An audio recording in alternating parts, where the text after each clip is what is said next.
the fishing industry is probably not that well understood. When you look at the data, there's over 57 million anglers in the U.S. Wow. And if you look at it compared to golf, it's almost twice the number of golfers in the U.S. But golf gets way more, airtime and coverage than fishing does. Yep. And it's because, the fishing is sort of the everyday sport that, the blue collar workers and everybody can do. Welcome to the LandTrust Podcast, where land, technology, and the outdoors meet. Whether you're a landowner, an outdoor enthusiast, or someone curious about the future of recreation on private land, you're in the right place. Each episode, we share real stories from the LandTrust community, from unforgettable guest experiences to conversations with landowners about their land and why they choose to share it, plus interviews with leaders, shaping how we all experience the outdoors. And now, here's your host, Nick DeCastro. Welcome to the LandTrust Podcast, where land, technology, and the outdoors come together. This episode is part of our Outside the Insider series, where we sit down with the founders, operators, and insiders shaping the future of the outdoor industry. Before we dive in, just a quick note, the opinions shared by our guests are their own and don't necessarily reflect those of their company or of LandTrust. Today, we're talking to John Calagaz, founder and CEO of Fishing Chaos, a platform that's redefining how anglers, tournament directors, brands, and scientists connect. Fishing Chaos powers thousands of fishing events nationwide, processes over 10,000 fish submissions every week, and is driving new ways for the fishing community to compete, engage, and grow through modern technology and partnerships. John is a self-proclaimed tech junkie whose career began after graduate school at Auburn University when he joined Centralite in 2004 as a software engineer. He landed the job after impressing the team by wirelessly controlling a light bulb with an old Motorola phone, years before smartphones existed. Rising to CTO in 2010, John led Centralite's Zigbee initiative, championed open standards, and helped the company become the behind-the-scenes tech partner for massive IoT product lines from Samsung, Comcast, Lowe's, and more. In 2018, after 14 years at Centralite, John decided to merge his love for technology with passion for fishing, launching Fishing Chaos. And here's a fun local connection. John's based in Mobile, Alabama, just across the bay where I live. We were actually introduced by a mutual investor of ours. John, I'm excited to dig into our journey today from wirelessly controlling light bulbs before smartphones existed to building a platform that's transforming the fishing tournament world. Let's begin. How did Fishing Chaos evolve from its original concept into what it is today? Appreciate that. I'm great to be here. The intro you read talked about our IoT, experience, and that's Internet of Things for those that don't know. But we decided that we were going to take our technology that we had sort of fine-tuned in the housing world and bring it to the fishing world on boats. Now that meant we were designing a piece of hardware, actually have one over there, but piece of hardware that would connect your boat as opposed to connecting your house. And, we went through all the different rounds of testing, and we had 10 actual products right when COVID started to hit. And it was pretty interesting because we were not a tournament company prior to that. We were creating a tournament management platform here locally just to start sort of a sales channel for the connected box that we built. Yeah, so not a lot of people go from hardware into kind of the software thing. And I remember when we first sat down, you showed me that device. I am completely unmechanically inclined. It's something I'd love to learn more about, is like, how electricity works and the mechanical aspects of it. Obviously, you were deep in that, and now you end up kind of not pivoting, but basically going from, hey, we're going to build this connected boat, taking all the IoT stuff you've done over 14 years, and then basically what kind of shifted you going from, hey, we're going to do the connected boat to what Fishing Chaos is today? Well, we were sort of forced. Then, we had great connections with electronics manufacturing. So we were able to get decent components at decent prices to build these boxes. And when COVID hit, I don't know if y'all remember, you could not get any chips. Only the big names could get them. And if, we could have gotten them, but we would have had to buy, probably millions at a time, which just is not going to, fit us. Right. So luckily we had the tournament module in our back pocket. And like you said, we're here on the Gulf Coast, and one of the largest fishing tournaments is the Alabama Deep Sea Fishing Rodeo. And so we decided, okay, well, and this was while we were doing the box as well, we decided we want to, help make them more efficient. And when we went and watched what a weigh-in process actually looked like, it was definitely old school. Our biggest competitor for the weigh-in It kind of was stuff. chaos. Yeah, exactly. It Yeah. was exactly. They have, over, I think, 6,000 or so tickets sold. They have 3 days of fishing. They have 7 scales.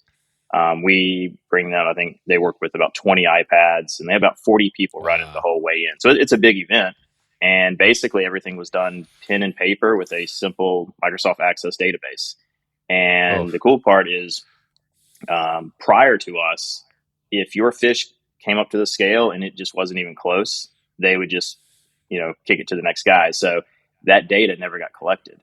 Now when they're utilizing us, the data is always there. So they're weighing every single fish. And so, we also have the science side of things in our platform. But with that, we decided that the chip issue and the connected box just was needed to be on pause. I mean, we have quite a few patents on it. The difference is that with the hardware, you don't really get a chance to change it once you sort of go out. You can't change it, but it's very costly. expensive. Yeah. Yeah. And so what happened during COVID is one of our great partners, which is Logan Parks, which is a professional bass fisherman right now and on the Bassmaster Elite Series.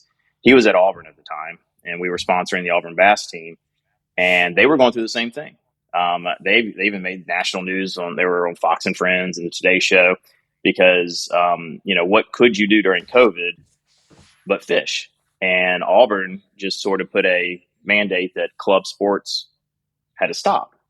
And so they couldn't fish any more tournaments.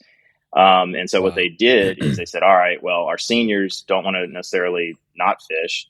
And we were running their qualifiers virtually. And so what Logan did is he put out I guess it was an Instagram post, or the Auburn team put out an Instagram post and said, let's do a nationwide tournament. And I think that was a Thursday, and on a Friday morning, they woke up and they had, I think, 46 different colleges in 22 unique states. And sort of after that point, during COVID, we became the Zoom of fishing tournaments because we allowed the online side as well as the in-person side.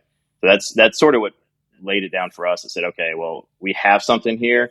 We weren't necessarily doing it exactly the same way that we are today, but it was collecting, fish species, allowing challenges online, all sorts of different things with respect to using technology to enable fishermen to continue to fish during the COVID.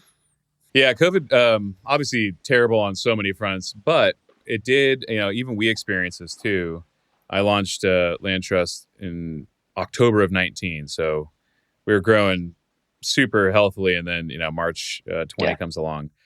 So, however, the idea of farmers and ranchers using Zoom before that would have been pretty far-fetched. And so it did actually help from that perspective of like pushing a segment of, customers into using new technology. So again, COVID overall sucked on so many fronts, but there are some of those kind of like opportunities there. Yeah, and we think it accelerated the adoption of technology in the fishing world by at least 5 years. We have the concept of flip phone fishermen, is what we call them. And they're the ones that just would never have a smartphone. They would never do a Zoom call. And they're the first to sign up in some of these events. Honestly, that sounds a lot like our farmers and ranchers, probably pre-COVID, frankly. Yep. That makes a ton of sense. You know what's interesting, man? I grew up fishing, hunting my whole life. I grew up in Southern California. And I had never, I'd heard of fishing tournaments. I still have yet to actually ever participate in a fishing tournament. And like that, when I heard rodeo, and I just spent 8 years in Montana, I was in Colorado before that, like fishing rodeo, I was like, what is a fishing rodeo? So again, maybe regionally, obviously it's huge, but again, lifelong, did a lot of inshore ocean fishing, and we grew up with a 21-foot center console. Like, love fishing, diehard fisherman, but never, that was not part of the culture. And I'm 30, I'll be 38 soon. So again, pre-internet, all that kind of stuff. So why don't you explain what fishing tournaments are? I don't know. It seems like a very basic thing, but again, I never did it. I've never competed in one or participated in one. And then what are fishing rodeos? Yeah. So the fishing industry is probably not that well understood. When you look at the data, there's post-COVID, there's over 57 million anglers in the U.S. Wow. And if you look at it compared to golf, it's almost twice the number of golfers in the U.S. But golf gets way more, airtime and coverage than fishing does. Yep. And it's because, the fishing is sort of the everyday sport that, the blue collar workers and everybody can do. Kids can pick it up from early age. And so, with that, the concept of tournaments exists because of competition, and everybody loves competition. Fishermen have some of the biggest egos there are. And it is about some money, but it also is about the bragging rights. Right. So currently, and these numbers are all, very fluid, but there's about 60,000 documented fishing tournaments annually in the United States. Wow. And our biggest competitor is pen and paper. So those are not documented. So there's even more than that.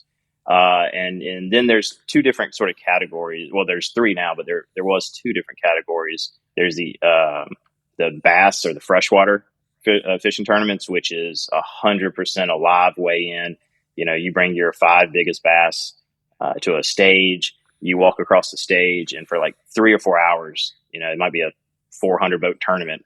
3 or 4 hours, people are just walking across the stage, putting it on a scale, and then, putting that against each other.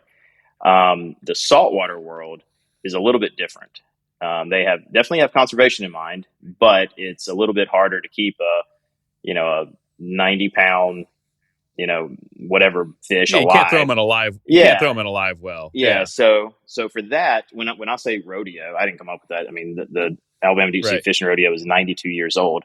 When I say when I say rodeo, it's sort of a catch, all different species, bring them in. There's leaderboards for each species. It's not just who won the tournament; it's who won which division. And for the Alabama Deep Sea Fishing Rodeo, I believe there's 32 species now, with I think 136 divisions or something like that. So the rodeo is, and they're more along the Gulf Coast. There's rodeos with catfish, and there's rodeos where you bring in catfish and carp and all sorts of different things. But it's more of a event style where people are coming to a site, and they're probably going to weigh in dead fish for the majority of it. Now, speckled trout, redfish, flounder, all the ones you can keep alive. What's pretty cool is now almost every single one of these rodeos have initiatives where they have actual leaderboards for the live categories. And that's where, conservation groups like CCA gets involved. Now, you guys, you kind of went into the tournament side. You got pulled in, which is always good to see the market kind of pull you into a product. Yeah. So, where are you now? It's been, 5 years since you kind of shifted that direction. Tell folks some of the cool stuff that you guys have seen on the platform. And you guys are kind of mobile first. Is that fair to say? Oh, yeah. I think we're almost 88% mobile. Okay. So, what are some of the cool tournaments that you guys are seeing? I saw you post on LinkedIn the other day, or maybe a couple weeks ago, that you had 1,000 concurrent tournaments happening, which is pretty cool, man. Yeah. So we host your standard tournaments, which is your, typical bass clubs and your typical style rodeos that we talked about. But some of the new things we're doing is getting outside of what we call the bass bubble. And the bass bubble is about 500,000 or so people who actually watch professional fishing and really focus on that.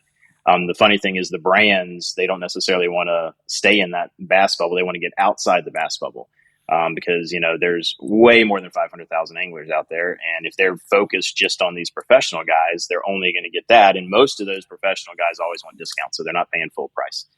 On that point, by the way, you said 57 million fishermen in the U.S., 500,000 viewers of hardcore professional bass TV. So it's 1%, basically.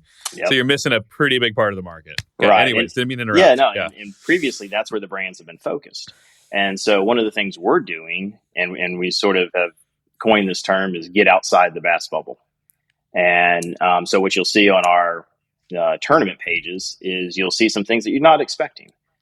We just launched, we just finished one with Southern String Hat Company, which I don't know if you're familiar with them, but they have a massive following on TikTok. I think they have 2 million followers on TikTok or something like that. And they actually made a redfish hat, and it's a hat of the month. So you get a new hat. You don't know what it is. And so they have unboxing on social and everything. So it's a pretty cool marketing plan there. But what happened is they came out with a redfish hat, and, fishermen are very vocal. and it might not have been the most accurate representation of a redfish. And they really had no idea they had that many anglers in their subscription club. And so what they did is they said, let's put on a fishing tournament and do it for charity. And so they put on a fishing tournament that was nationwide. And it was pretty cool because they involved influencers on teams as well as your individual anglers. So when you signed up for this tournament on our platform, you picked, I think, let's see, Scott Martin was one of the professional anglers. Hood Fishing Entertainment was one. G Money, which is another TikToker, and Hillary Martin, and I think some of the other ones were pretty big names in the fishing and the country music side of stuff. I think Gavin Adcock was supposed to be on there, but I think Caden McGuire was there. But anyway, when you signed up, you actually chose which team you wanted to support, and then you went out and fished whenever you wanted to. And as long as it was public waters. And then you submitted fish, and we have a full judging platform. And then the top 10 of every team was also live. So whenever they caught a fish, it would up the team leaderboards. And so they were out on social media just pushing this, trying to get it out there. So, instantly you might have a tournament that you're thinking, a fishing tournament, a couple hundred people. And then all of a sudden you have a tournament with 10,000 people. And so you're just having fish coming in constantly, and all they're wanting to do is, beat their buddy or whatever it is, but then also support their team. So that tournament was great. We also just finished one with the Red Clay Strays, which they're a pretty popular band right now. And they also have a pretty unique fan base that has a lot of anglers in it. And so what we did with them is we actually had a similar thing where it's an online tournament with different regions. The regions fish against each other. So, a bass in Maine is not the same as a bass in Florida.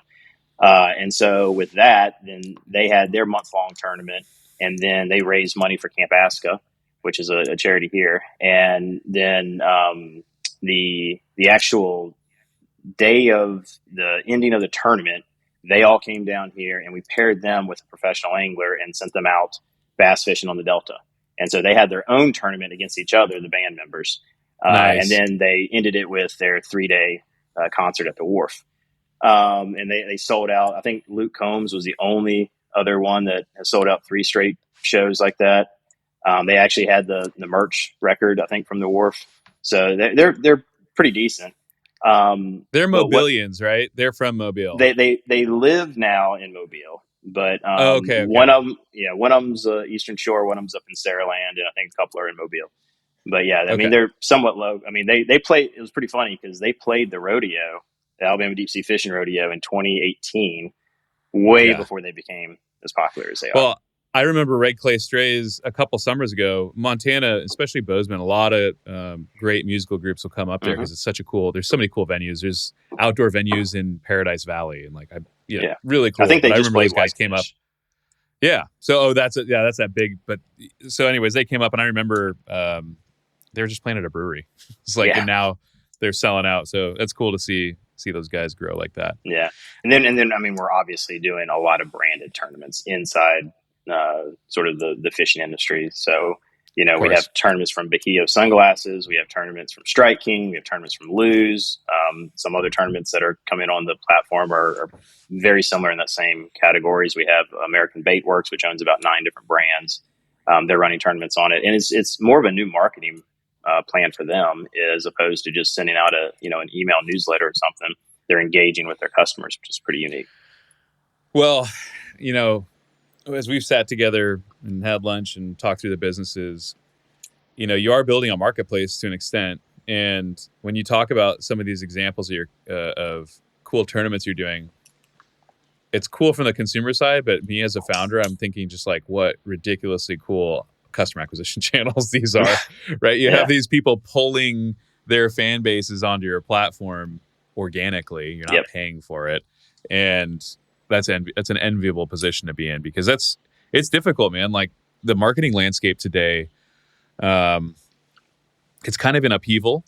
The Facebooks, Instagrams of the world, they've almost completely locked down organic reach. Like when you're posting on your own channel, you're reaching 12% of your followers who follow you, who are subscribed to you. And that's everyday people. Yeah. Outdoor companies have even a harder time because they Yeah, get like, banned. hey, we touch guns and hunting, and and I've talked to a lot of founders in the hunting space. It's just like ridiculous. Post election, there was a bit of a vibe shift, and they Yeah. kind of say they're loosening up, and I don't know, but it's been really difficult. So to have this kind of organic, network effect driven customer acquisition vehicle, like where you can have these cool tournaments for charity, and these guys all reach out their fans. I mean, I'm envious of that position. So, I'd be curious to kind of hear your perspective. Now you've been in, we call it like rec tech or, outdoor recreation technology, right? How, with a lot of the conversations I've had in this series of the podcast, where I'm talking to operators and founders of companies, the common thread has been that rec tech is really about a more effective use of your time outdoors. Like, we're all busier and more connected than we've ever been. And, guys like you and me, people probably think you go fishing all the time. I'm pretty sure you don't go fishing all the time. I don't go hunting all the time. I go hunting a few days a year if I'm fortunate. So, that has been kind of a theme across a lot of this. We've talked to mapping founders and other, like, hey, let's just, in LandTrust, effective use of time, the precious time you do get outdoors. Do you feel like, fishing chaos, what do you think is the advantage to a fishing chaos customer, like the end user of using your platform? So there's a couple things. Number one, that's sort of a passive sort of feature is every single one of these fish that they are submitting to these tournaments, they also go to their private catch log. And so back in the day, everybody wanted to keep a journal of fishing. Right. And that's great. And the hardcore people did it, but then they have a notebook. And, you can't really index and search a notebook. No. Yeah. And so one of the things that they're doing now is they can create these heat maps based on their personal stuff. We're not showing other Sharing people's it, catches. Yeah. They can share it if they want to, but no, we're definitely not doing that. But one of the things that people sort of don't yet understand is when you submit a photo, there's a lot of data in that photo that you can use that you don't have to write down yourself.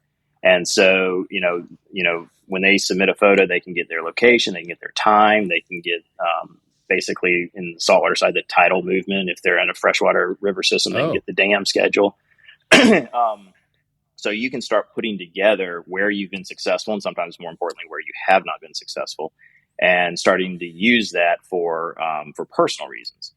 And so that way, when they spend their, it depends on if it's a inshore trip, offshore trip, they're spending hundreds to thousands of dollars every single time they put that boat in the water. I mean, you got ice, fuel, beer, all sorts of different things, even before you catch a fish. And a lot of times, if you're not successful, you go home empty-handed.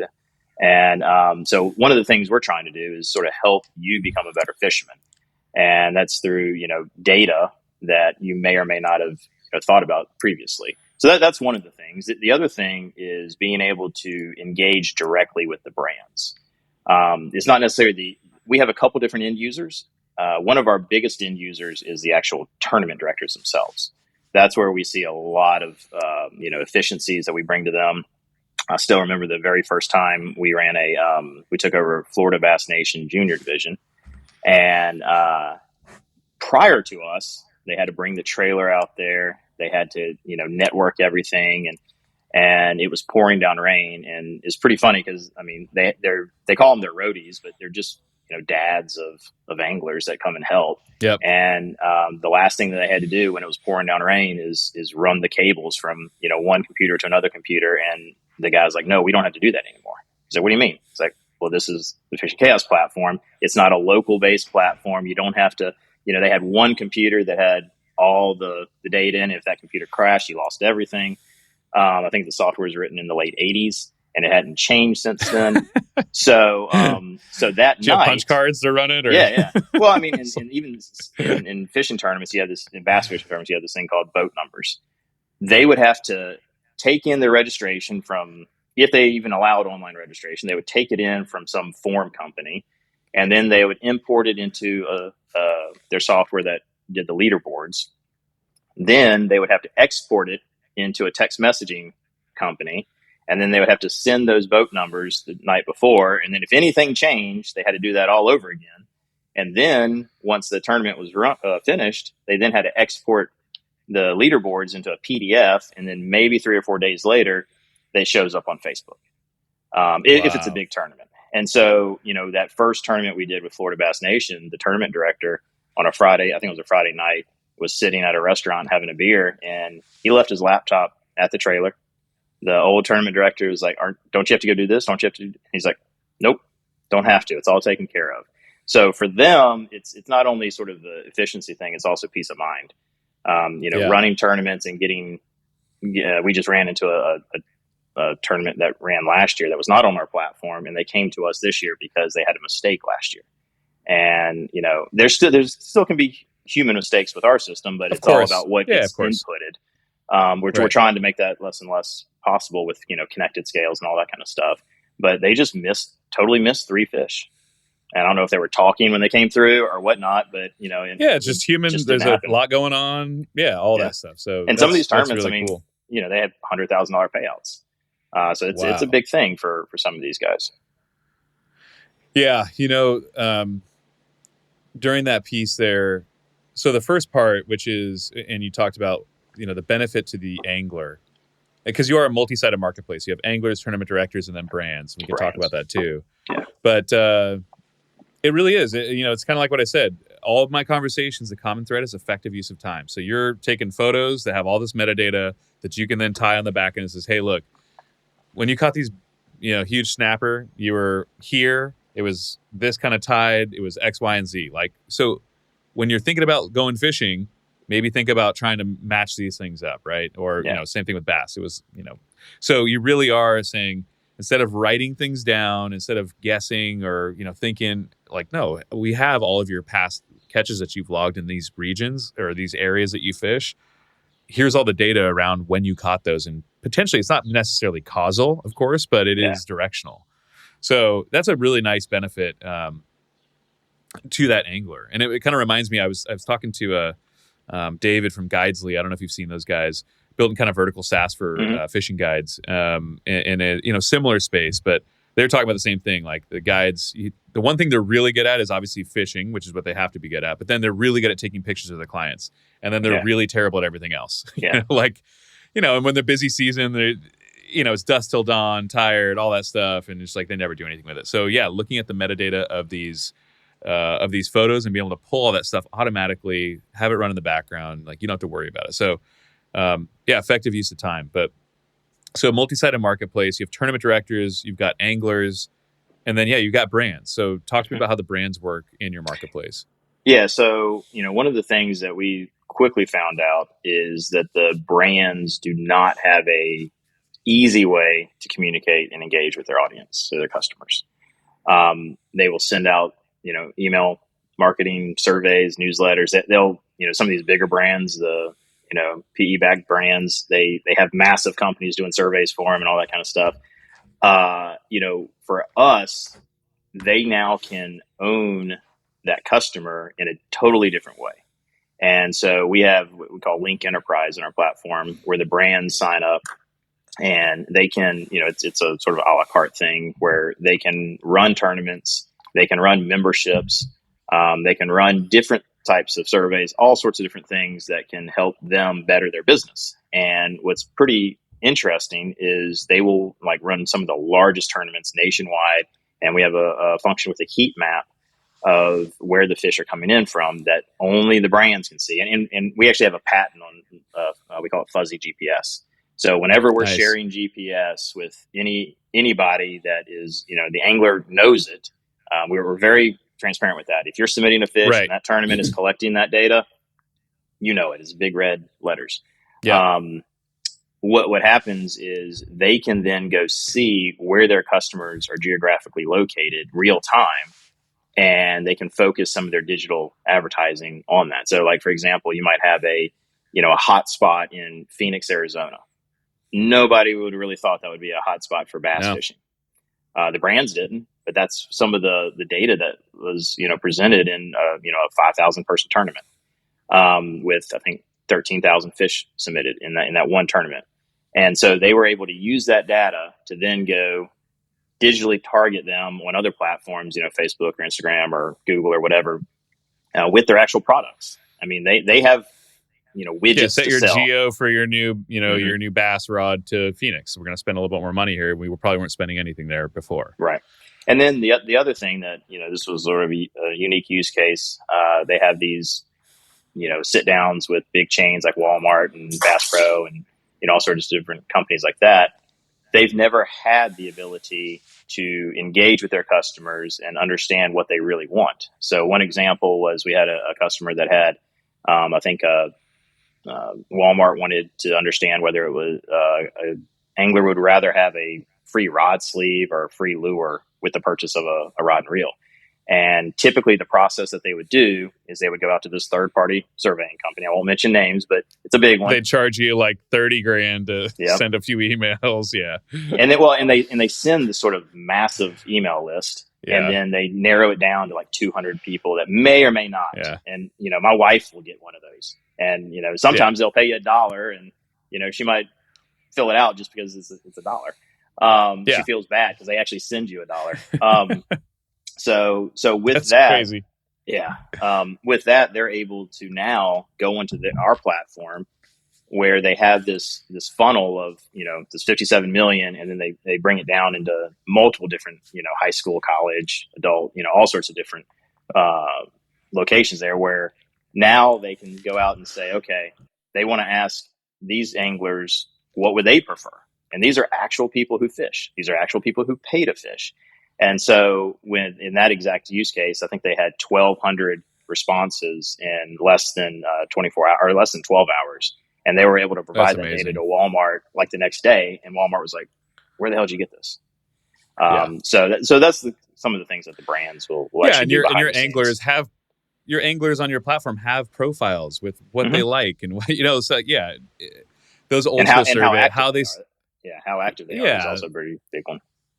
Old school surveys, I just don't understand how those companies still exist. It's just this spray and pray. You get like 6 responses and they just extrapolate the data to say, this is what people want. It's totally nuts. Yeah. Really interesting. So you mentioned one thing in there. I wanted to ask you about this. I don't know if you saw, I think like last week, AFTCO's president, Casey Shedd, wrote an article on PE and fishing. Did you happen to see that or no? I did not. Well, I'll give you kind of like a perspective, and I hope I am summarizing here. I don't want to misrepresent anything, but it was a really interesting piece. And basically he's writing about PE and fishing, and he compared it to PE and surf, private equity for folks that are listening. So I grew up in Southern California, surfing, fishing, hunting, all that stuff. And it was kind of, I commented on it on LinkedIn. Again, I'm about to be 38 years old. So a lot of the brands that he named were the surfing brands that I grew up with, Quicksilver and Ruka and all these guys, right? And they were like the cool, like that was the cool stuff. It was like organic from the industry. It wasn't like, people trying to guess what surfers like. No, they were surfers, built by surfers, all that stuff. Yeah. But, since I left California and surfing, 20 years ago, after I graduated high school, like I haven't surfed in a long time, and I've just lived my life and done other stuff. So these brands apparently were all kind of eaten up by PE, and they've just been totally like, they're not cool anymore. And a lot of bankruptcies, a lot of stuff happened, right? And so his kind of perspective was like, hey, we should look at surfing, because he's based in SoCal too, and what happened with PE and surfing, and pay attention to it in fishing. Now, he does call out in the beginning, there are good things that PE can do, right? So it's not all bad. Hey, look, there's capital to scale. He throws out Yeti. Like Yeti was this kind of like niche, cooler brand. And private equity was able to come in and help really blow him out and scale him and all that stuff, right? Also for like, I think his family's been running AFTCO for 50 years. So if there's a family like that, he wants to have some liquidity or have some sort of off-ramp, like PE is great to come in, right? And they give good multiples, they can.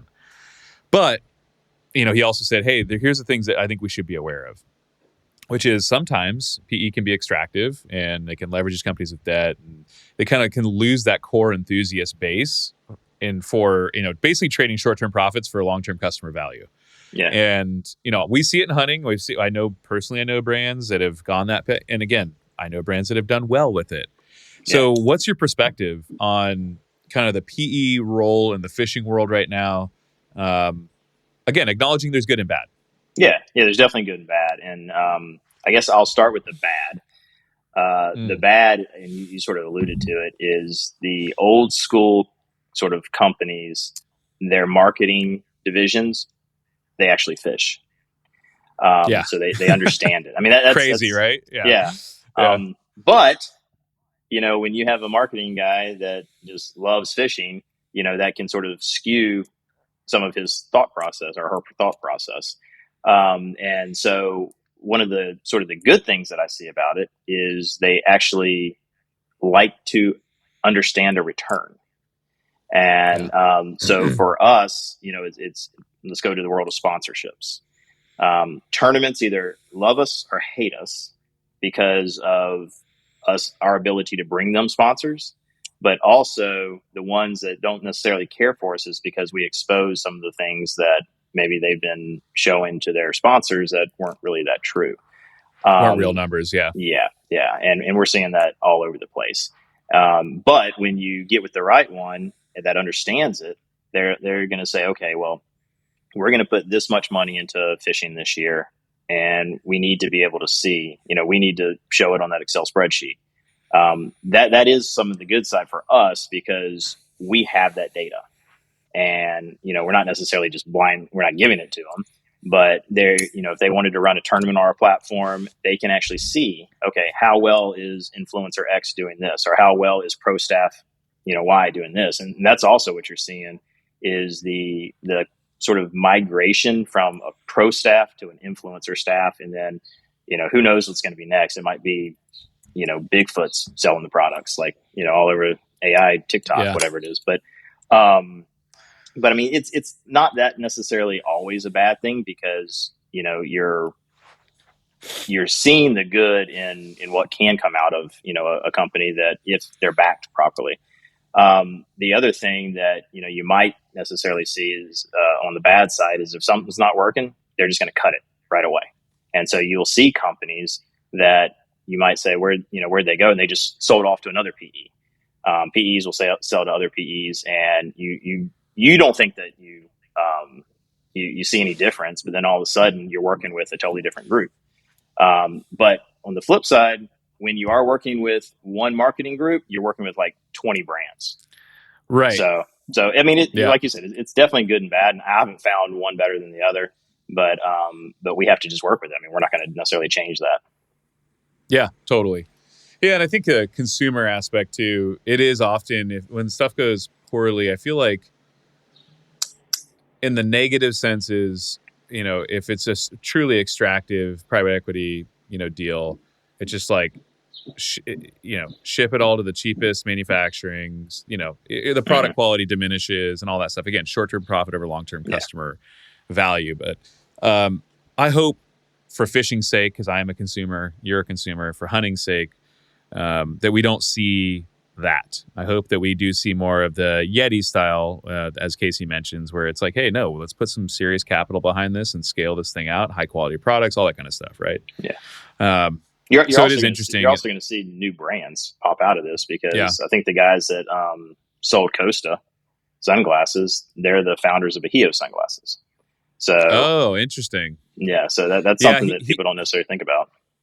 Yeah, he did mention that too. He's like, hey, these, when he's bringing the surfing kind of brands, the Quicksilvers and those guys, he's like, yeah, these guys all kind of went this poor path, but now you have this whole crop of new, like enthusiast-led, like true surfing guys starting new brands because they're dissatisfied with the way these brands have gone for whatever reason. So it's a great point. It's like, hey, there's a new crop of enthusiast-led brands as well.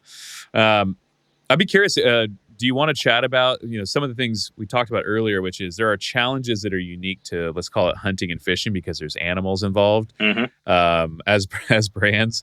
From a marketing perspective, which has come up basically in every one of these conversations, which you kind of touched on. But you also have an interesting business model in some ways. And I know that you've had some hiccups with guys like Stripe. Do you want to talk about that or do you not want to talk about that? No, I mean, we don't have to necessarily mention any names, but I mean, credit card processing has been a smaller issue than probably in the hunting world.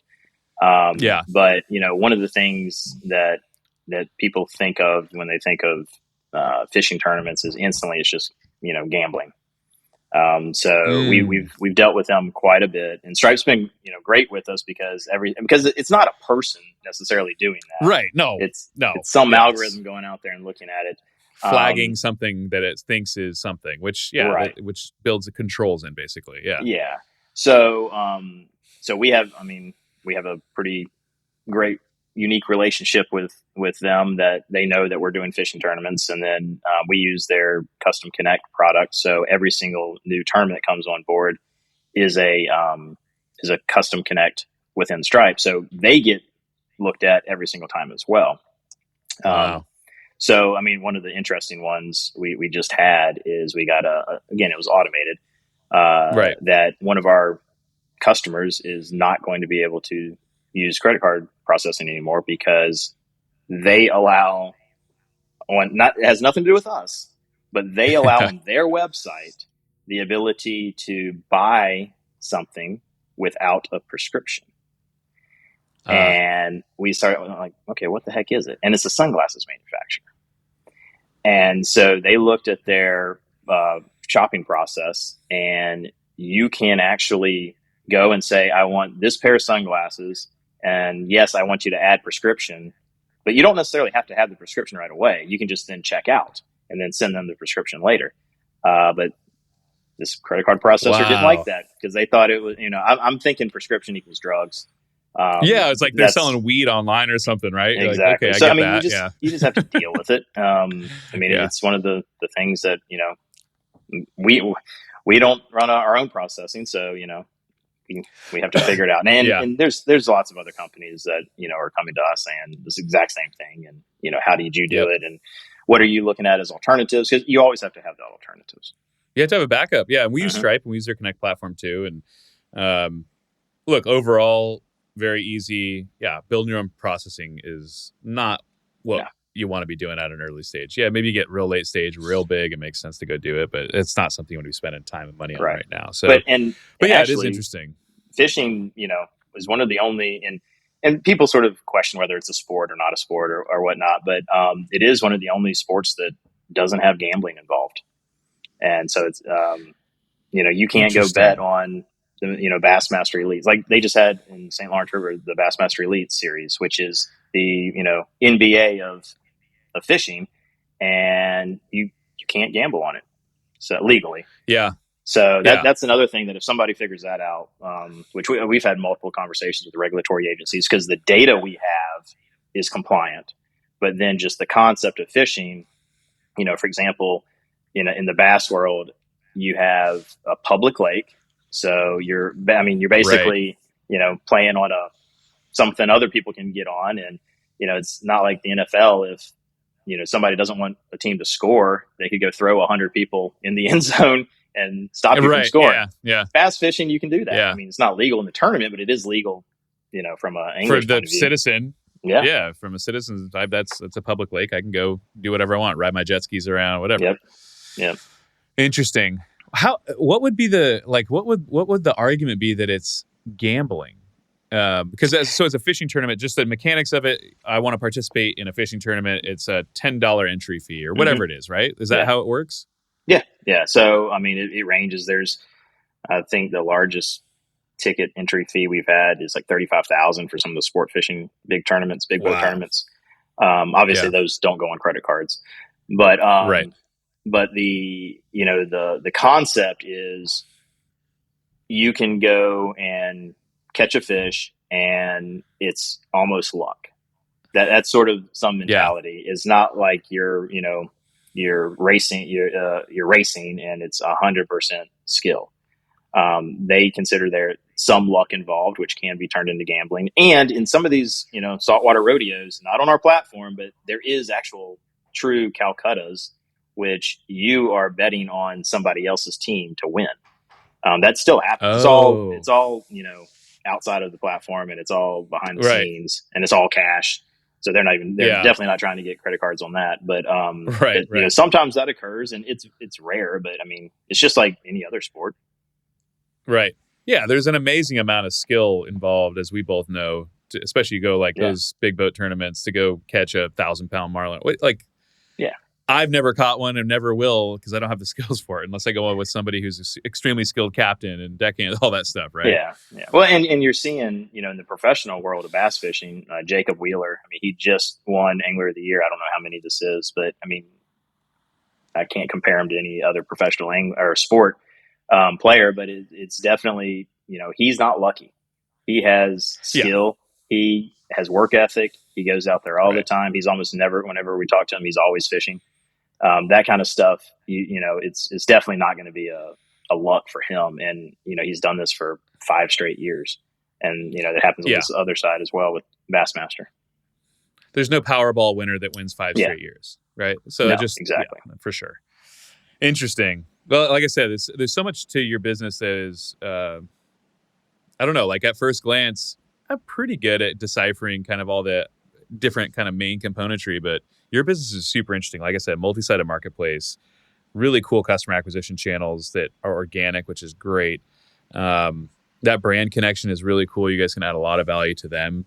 So I love it, man. I hope you guys continue to grow really fast. Are you guys just US or are you in other countries right now?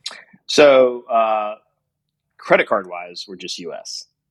But we've actually launched in, I think, 13 countries.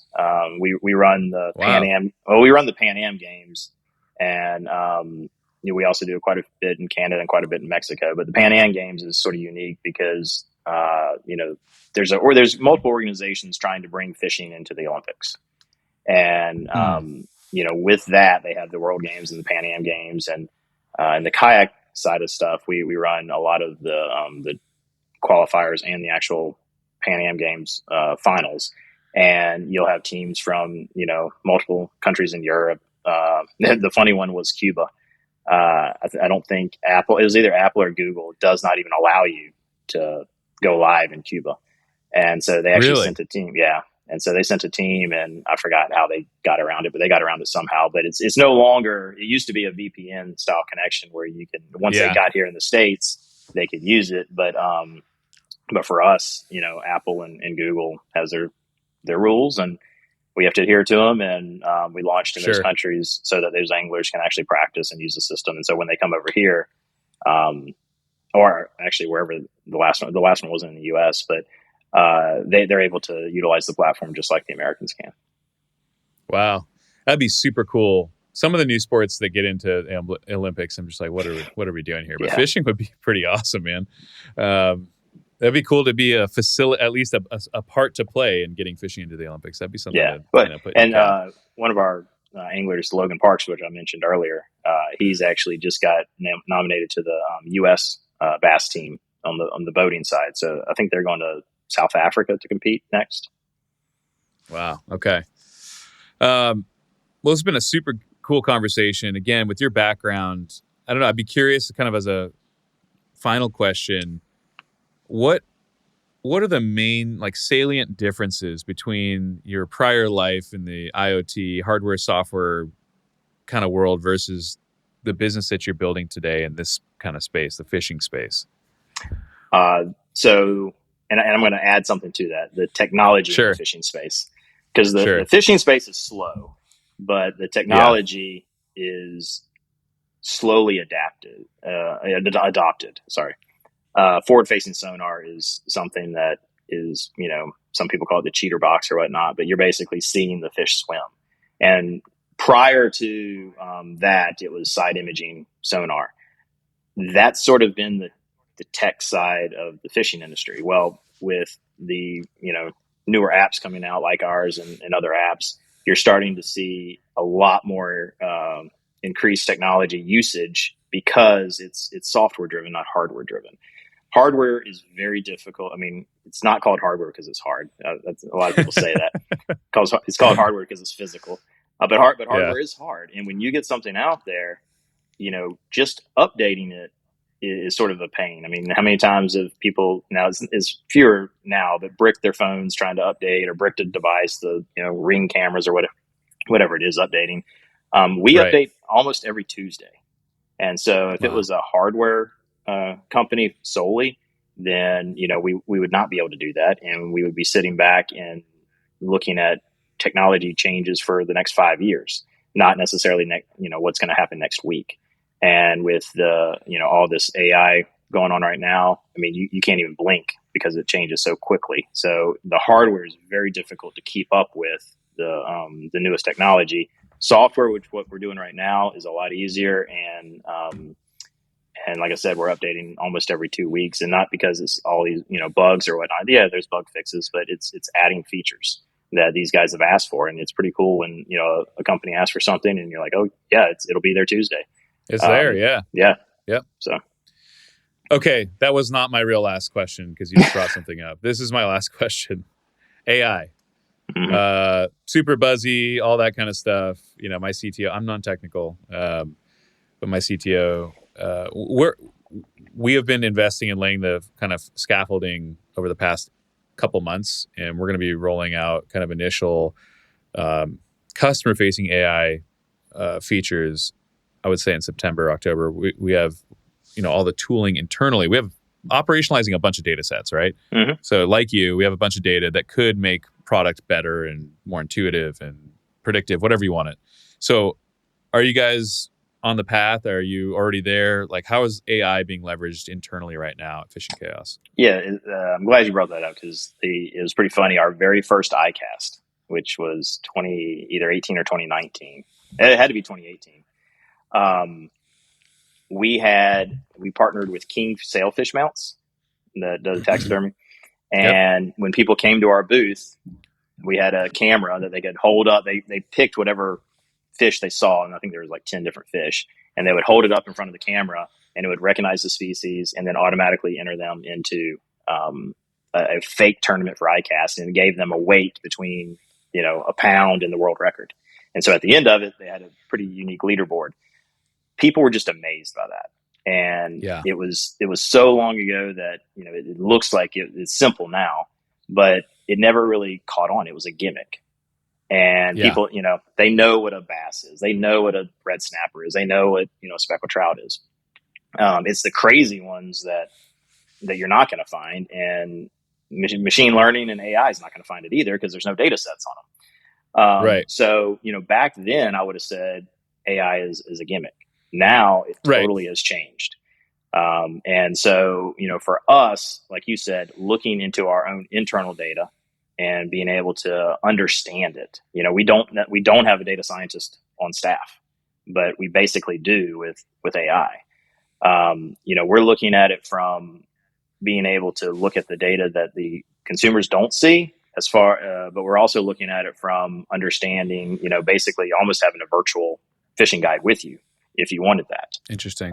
So that could be something that people really pick up on, not to replace a guy, but, again, you have a boat, you're going to go out fishing, what would this guy do or whatever it is. And, looking at your own data, like we talked about earlier, journaling, again, it's not useful if it's not indexed and actually looked at and understood. And so previously somebody would have to go in and understand all that data. Well, now it can be real time with, agents or something like that. So I mean, we're definitely looking into it, and there's some other stuff we're doing on, the vision stuff that is not public, but it'll come out pretty soon. That'll hopefully change some of this modeling of what a winning fish is, because that is the one thing that we didn't really talk about. But somewhere long time ago, somebody decided that a short and fat fish is better than a long and skinny fish. And so weight. That sounds like a bass guy. Yeah. Well, weight has always been sort of the model that people chose to say, okay, my fish is better than yours. Well, in the kayak world, also in the kayak world, there's no live wells. And so, you have to release the fish. Well, obviously, I think everybody here has seen the walleye guys with the weights and fish. There's nothing. There's nothing to say that if you have an online tournament, and then you stuff weights down a fish, and then you hold it up on a scale. Right.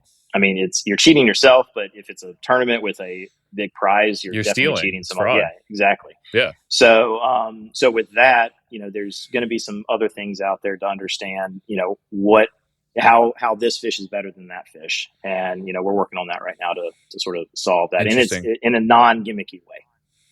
Yeah. So you're tooling for end consumer AI-driven feature sets. Are you guys doing anything? A lot of the stuff we've been working on have been to also enable faster product development through agentic kind of building too. Are you guys doing anything kind of internally focused too to help you build and actually engineer your So features faster? yeah, I mean, we have, all of our software is done in-house. Those guys definitely are utilizing it from not the vibe code type of concept, Yeah, of course. Yeah. but they're using it, for documentation. It's amazing Yep. when you can push, your own code base in it, and it can tell you, where things might be more effective or efficient. Right. And looking through documentation, I don't know if y'all ever developed, but you basically have to you have one monitor that's vertical, and it's just nothing but PDFs of documentation. That's definitely have slowed down the process. But when you can throw that into not just ChatGPT, but I think Claude is one of the better coding models. Claude, yeah. When you can throw that into Claude and then ask it for help on something, not to go do it for you, because when you do it for you, you end up with security holes, all sorts of different crazy stuff. It will get there, but it's not there yet. When you do that, it definitely makes your engineers a lot more efficient. Your throughput, yeah, for sure. Okay, man, that was great. That was the actual last question. That's me being dumb, not asking about AI more up front, but I appreciate it. So, John, tell folks where they should find and follow. What do you want folks to do who are listening who might be interested in fishing or your company? Where should they follow you? Where should they go? What should they do? Yeah, you can always go to fishingchaos.com and find all of our socials, and you can go to the App Store and get the app itself. We also have a web version, so for the flip phone fishermen, you can still do it online on the web. And one of the cool things, just to sort of try us and try this new kind of concept, is join an online tournament. Some of them are free, some of them are have a cost associated with it. Some of them are all year long. I mean, we didn't talk about it because it was outside or inside the bass world, but the concept I was showing you earlier with Bill Dance. Recently, Bill Dance just came on the platform, and he has a year-long tournament. And if you don't know any bass fishermen, Bill Dance because of the Tennessee hat. And the bloopers. Yeah, exactly. So he's running an online tournament all year long that has a monthly rewards, which is the Bill Dance Giant Bass Club. And so if you catch, and that's regionally based. So if you're in Alabama and you catch a 6-pounder, 7-pounder, whatever it is, or you can do length based, you can get into it. And there's lots, and like you said, thousands of tournaments that you can just go join and have fun fishing. Some of them are free, and you're going to, win a Yeti cooler or something like that, just because you're joining it. So, I mean, that's the easiest way to go try us out. Awesome. So do that, join, fish in a local tournament or a nationwide tournament, whatever it is, virtually.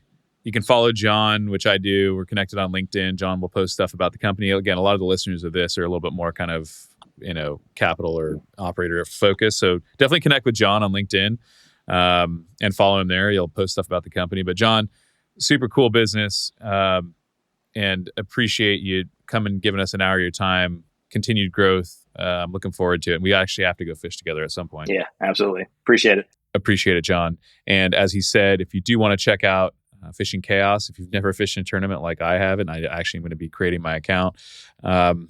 You can go Fishing Chaos, download the mobile app, create an account, and find a tournament that's, again, either local or nationwide, whatever it might be, and just start logging some catches when you're out there fishing. You're already doing the fishing anyways, right? I also love that feature where it creates your own kind of personal journal out of all that, and it sucks all the metadata out of your photos and kind of, again, for you privately, not shared with anybody else. But that's a really interesting feature I didn't know that was in the app, and it's a definite motivator for me personally to go and start. I'm taking pictures of the fish anyways, right? So why not have all that kind of stored for you and then operationalize that data when you go out fishing next time? Hey, by the way, if you haven't already, please do share, subscribe, and like. It does help us. Send it to friends who you think might be interested in this.